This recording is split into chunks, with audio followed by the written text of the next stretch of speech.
So first let's see what is congestion. Too many packets present in the network or as part of the network causes delay and loss that degrades the performance. So the performance degradation due to too many packets, right? Too many packets. So that leads to unexpected delay as well as loss, because after some point the network is not in a position to handle all these packets and some of them will be dropped. So this situation is called a congestion. The network and the transport layer. So transport layer is a layer above network layer. So both together share the responsibility for handling congestion, right? Now, why network layer? Since congestion occurs within the network, so directly in the intermediate routers and all, this congestion you can observe. So as it occur directly in the network, the network layer that directly experiences it and must ultimately determine what to do with the excess packet. So as it directly experiences the congestion, it is supposed to handle the extra packets, right? So what it will be do? Now the most effective way to control congestion is to reduce the load that the transport layer is placing on the network. From the higher layer, the lower layers are getting the load, right? So from application layer, the load is being generated, and through session presentation after its module means adding proper headers and all to the transport layer, it is handed over, and now from the transport layer the network layer is receiving the information. Now you can ask the transport layer to slow down the rate at which the data is being placed on the network. So that is where the transport layer is having a role. So transport layer has to control the rate at which data is given to the network layer, and from the network layer point of view, once the transfer layer is doing some kind of prevention, right? So to reduce this congestion, or transfer layer can try not to cause this congestion, but once the congestion happen, what will do with the excess packets? So wisely such decision making will be done by the network layer. So together both of them have to deal with the congestion control. This requires the network and the transport layer together, both have to work together. Here we will look at the network layer aspects of congestion first. In the fourth module, the network layer aspects of congestion will be covered, and I think probably in sixth module you have to cover the transport layer, and that time, if time allows, we will cover the congestion control of transport layer. So when the number of packets hosts sent into the network is well within the carrying capacity, means the underlying network is having some carrying capacity, right? If the number of packets being sent by the host is within the carrying capacity of the underlying network, the number delivered is proportional to the number sent. So what is being sent, that will be delivered. So if twice as many are sent, then twice as many as delivered, and there is no, means both are directly proportional. What is being sent, that is being delivered. So that will work nicely. Now, however, as the offered load approaches the carrying capacity, so now you reach the carrying capacity, or you are after some time, after a few more packets, the network is going to congest. So that peak level you reached. So the burst of traffic could come, and they occasionally fill up the buffers inside the routers, and the packets are lost. So this is the point at which the packet lost happen, right? In the sense, the load in the network reaches almost the carrying capacity of the network, or it reaches beyond the carrying capacity of the network, and the subsequent packets will be lost. So these lost packets consume some of the capacity, of course, and that is just a wastage of resources. So the number of delivered packets falls below the ideal curve. So what is being sent will not be delivered, some of them will be lost, and only few will be delivered. So the network is now congested. That is a point where the network started facing congestion. So here you can see the performance like this. With too much traffic, how the performance drops sharply, right? So the offered load is plotted in the x-axis, that is how many packets are being pushed into the network per second. So now we have a different term in the y-axis called goodput, and we all are familiar with the term throughput, right? Throughput. So how this throughput is different from goodput, we will see. So mainly, throughput is what? The number of packets delivered per second, or number of bits delivered per second. In any unit you can express, right? In unit time, how much information is being delivered. But when it comes to goodput, how much good information is being delivered or how much useful information is being delivered. It is not about throughput. Throughput simply counts how many bits are being delivered at the receiver. Good put counts out of these bits delivered how much are useful. So like that we will see what is the significance. So yes, of course you can measure this also in packets per second. No need to count it in bits per second. No, okay, any unit you can assume. So how many useful packets are being delivered per second, where in throughput how many packets are delivered. So that can be useful in the sense when it comes to retransmission and all, some unwanted packets are also delivered. That is actually not needed, right? So when it comes to good put, we will count only the useful packets. So this is the case as the load increases, the throughput as well as good put both will increase, right? And now this is a point where that the capacity of the network, so the offered load is reaching near the capacity of the network, and after some time this may go beyond it, right? So that will not happen. So once it reaches a capacity, so that is the maximum the network can provide, right? So what will happen, ideally we are expecting that this will go smoothly like this, right? So that is means a desirable response, and ideally of course it will go maximum and then it will retain like that. So both are fine, right? So this is a desirable curve. So what will happen, in the practical case, the performance will go down like this.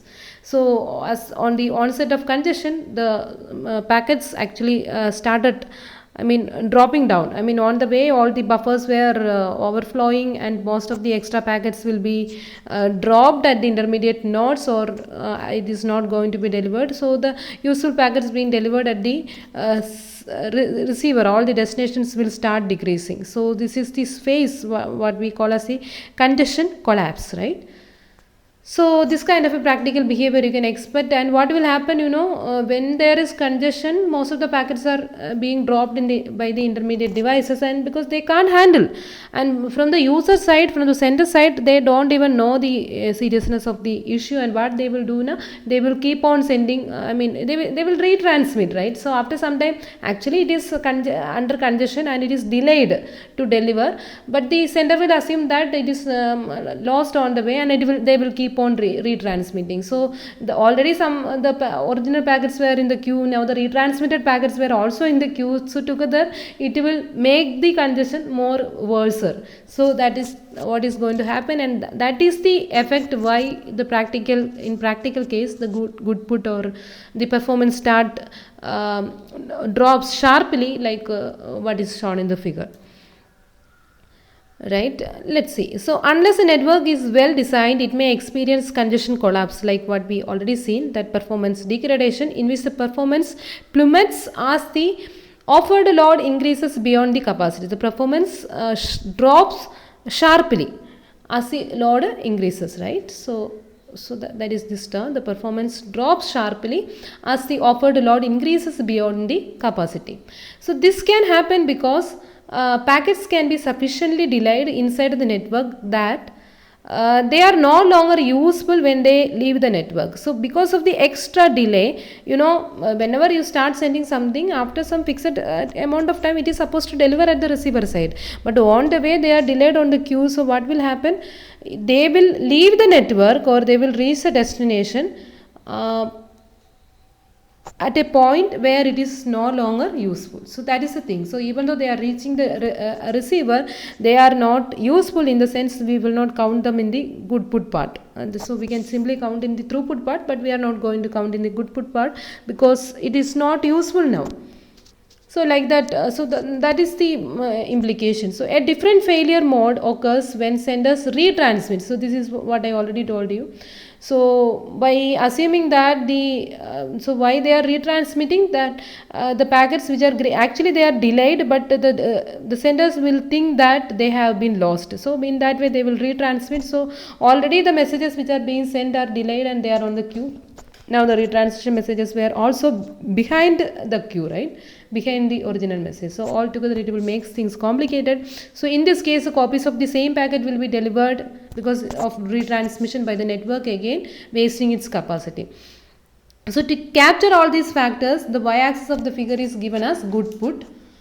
So what is good put, which is the rate at which the useful packets are delivered by the network. So this is the term that differentiate throughput from good put. When it comes to throughput, it is just the rate at which the packets are delivered. Good put means the rate at which the useful packets are delivered, right?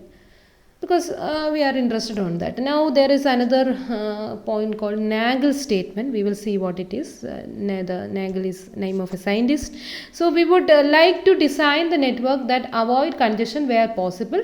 So our first requirement is we will try to avoid the congestion. That means we will try to prevent the process and do not suffer from the congestion collapse. So if things go on beyond our control and if the congestion happened, then our next level of work will be on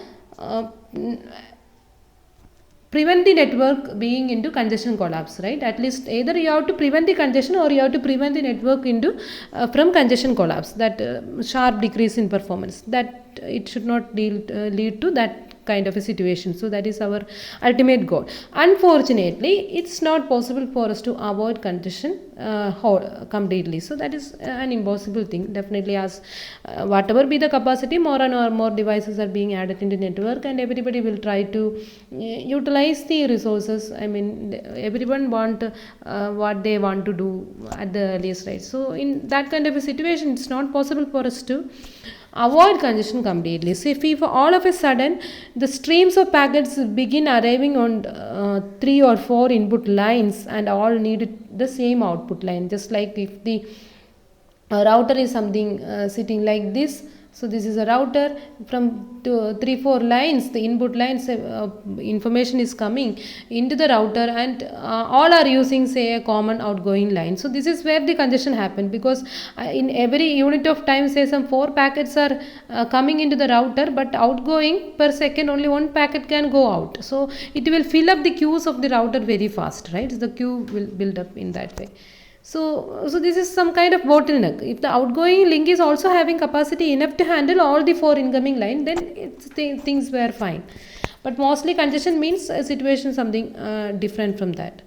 So if there is insufficient memory to hold all of them, so the first criteria is whether the router is having sufficient memory to hold all the packets. Well, means if this is a case, 4 packets are coming, say, in unit time, then outgoing only 1 packet go out in unit time. So that time, so out of the 4 only 1 can go out, the 3 has to be queued up. So whether the router is having sufficient memory or not. So that's the first criteria. If it is having insufficient memory, of course the remaining 3 will be lost, right? So where it will be saved, there is no space. So what we can do is we can add more memory at the router to make the queue work fine. So adding more memory can help, but up to a point only. So we will feel that okay, we can handle this solution by adding more and more memory, maybe some infinite amount of memory, like that we may think. But so there we have a counter statement by Nagel in 1987. He come up with the statement. So and during that time he realized that if the routers have an infinite amount of memory, so practically that is not possible, but still in theoretical ideally we can assume like infinite memory, but still the congestion is going to be worse only, and right, it is not going to be better. So we will be wondering, right, how it is happening. We feel like we can queue everything and we can slowly handle them, but it is not the case, because the queuing is something that creates a problem. So this is because by the time the packets get to the front of the queue, they have already timed out repeatedly and duplicates have been sent. So we feel like we are given more and more memory in the intermediate routers, and the packets were in the queue now. So as they are in queue, this timeout will be there, right? So we are expecting whenever we start sending, in ideal case it has to reach the receiver and the acknowledgement is supposed to come back. If the acknowledgement is not coming back, I will retransmit the message after some timeout. So as the message is more and more waiting in the queue, the chances of timeout is high and retransmission will happen, and altogether things will go worse. So the queue will increase further. So like that, it is a kind of looping around, right? So, some kind of loop you could see. So this makes matters worse, not better. So it leads to congestion collapse, of course. So two things, whatever the things which are being queued, they will not be delivered at the receiver on the correct time. So they may deliver after the need. Then they are of course useless. And also, as they are not delivered or the acknowledgement is not coming back, the sender will try to retransmit more duplicates, and that will altogether will create congestion collapse, of course. So this is what Nagel's statement regarding congestion. So if you keep on adding more and more memory, you feel like okay, it's going to be a solution, but regarding congestion, the chances are high for the congestion to get worse, and it is not going to be a better solution, right? Now another thing is like regarding the bottleneck handling. Like what we already seen for incoming line and outgoing line. The outgoing line is not capable of handling what is being delivered to the router, right? Through all those incoming lines. So that kind of a situation in a very big network, even a single line on the way is could act as a bottleneck. So you can visualize it how things were happening in that way. So low bandwidth links, maybe the entire link or something part of it, or the routers of course, that process the packets more slowly than the line rate. So altogether others were performing good, but on the way someone which is sitting in between is of low bandwidth, so it can't cope up with the line rates, right? So that is also going to cause congestion. So in this case, the situation can be improved by directing. So what you can do is, on the way, some of the links may be of lower, very low bandwidth. So what you can do, you can direct some of the traffic away from the bottleneck. So if there is a bottleneck at some point, you can direct the most of the traffic to some different route, right? So to other part of the network. So that is the way you can make it better. So eventually, however, also if you keep on doing like that, right? So yeah, this path is bound to be a bottleneck, so we are redirecting them into some different route. So after some time that also will be getting congested, like, so eventually that process you will repeat, and however all regions of the network will be congested. So like that you can assume a situation. So this is the thing initially happened, when the computer network that is realized for the first time. People didn't think about this congestion, or they didn't had made this much research on congestion. Well, later on what happened, they thought like everything will work fine, but as the time progressed and as more and more devices were adding into the network, keep increasing, what will happen, it reached a situation where the congestion started occurring and things gone beyond our control, and we couldn't, it's keep on adding more and more problem into the network. So something like that could happen. So in this situation there is no alternative but to shed load or build a faster network. So that is the only way. So that is what happened, that initial point also, when everything collapses, we could make a faster network, or you could suddenly stop the entire load.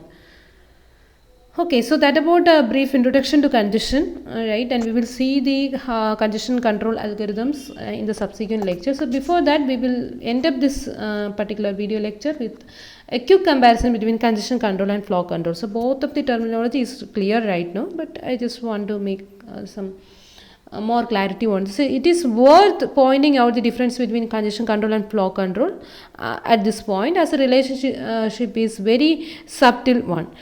Congestion control has to do with making sure the network is capable of carrying the offered log. So congestion control is something that is dealing with the network, right? Whether the network is capable of handling the offered log. So what is being offered to the network, whether the network is in a position to handle it. So it is a global issue involving the behavior of all host and routers. So everyone has to take care of it, individual host and routers on the way, everyone should take care of congestion. So it is a global issue where we are dealing with the problem of the network, but in flow control, in contrast, it relates to the traffic between the particular sender and the particular receiver, and others on the way like intermediate routers and other hosts were not at all involved in flow control. It is only about the actual sender and the receiver, whether the receiver is capable of going with the space or speed of the sender. So something you already know. It's just given clarity. So its job is to make sure that the fast sender cannot continually transmit data faster than the receiver is able to absorb it. So the receiver should stop the sender if it is not able to handle the things. And this how this flow control is taken place, we saw that in detail in our second module, right? So the congestion control and flow control, just a quick example. It is given in the textbook. I thought of covering that. So this is something you can visualize. So to see the difference between these two concepts, consider a network made up of 100 gigabits per second fiber optic. So the network is a very good network, right? So it is made up of 100 gigabits per second fiber optic link. So you can imagine. So its capacity.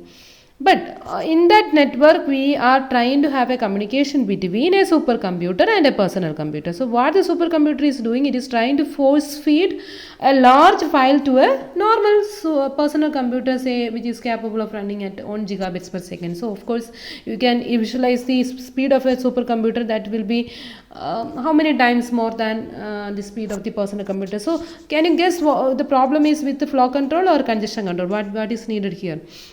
You don't have to worry about the congestion control because the network is of very good capacity, whether it is supercomputer or not. The network is capable of doing with its capacity like 100 gigabits per second. But the poor personal computer, the receiver host is now may not be in a position to go with the speed of the sender because sender is a supercomputer. So here we have to make that flow control proper. So although there is no congestion at all, I mean network layer there is no issue, the network itself is not in trouble, right? Flow control is needed to force a supercomputer stop frequently to give the personal computer a chance to breathe, right? So in other words, we have to reduce the speed. So at the other extreme, consider the network. So we are taking another example where the network is very poor in the sense it's having, here it is 100 gigabits per second, here it is only 1 megabits per second line, right? Where the devices are like, there are some thousands of large devices and half of which are trying to transfer files at some 100 kilobits per second on other side, but the speed at which the files are transferred is very very low. So you don't have to worry about the flow control at all. But hundreds of machines were connected to this poor network with a capacity with 1 megabits per second only, and of course out of thousands of machines, half of them are trying to send, so definitely it is going to congest the network. So however, the problem is not that of the fast sender overpowering the slow receiver, so the flow control issue is not there, but that the total offered traffic could exceed the network, what the network can handle. So the reason the congestion control and flow control are often confused is that the best way to handle both of the problem is to get the host law down. So this is very important. So in both flow control and congestion control, we are actually asking the sender, sender itself, right? In the first case of flow control, we are asking the supercomputer. In the second case also, out of 1000 machine, half of them, say around 500 machines are trying to send, so we are asking some of them not to send because the network is not capable. So in both the case, we are asking some of the machines like in the host or the sender to slow down. So that may confuse us, like whether both of them are same or not. Maybe in TCP and all, when you are discussing the transfer layer protocol, that time we will see how this flow control and congestion control is together done by TCP, and that time you may be confused, like so these are two different things, right? How both are handled together, because in both the case ultimately what we need is we want the sender to slow down. So either it will protect the network or it will protect the receiver, right? So that is the thing. So this is a very good point is what is listed here. So this is the conclusion. A host can get a slow down message either because the receiver cannot handle the load or because the network cannot handle the load. So whether it is receiver or network, ultimately the stop is something that you have to take care, right? So that is the ultimate thing. So that's all. With this we will wind up our discussion on the basic of the congestion control. And a quick comparison between congestion and flow control. So next video lecture onwards we will discuss some of the techniques for handling the congestion. Network layer techniques particularly. Yeah. Thanks for watching.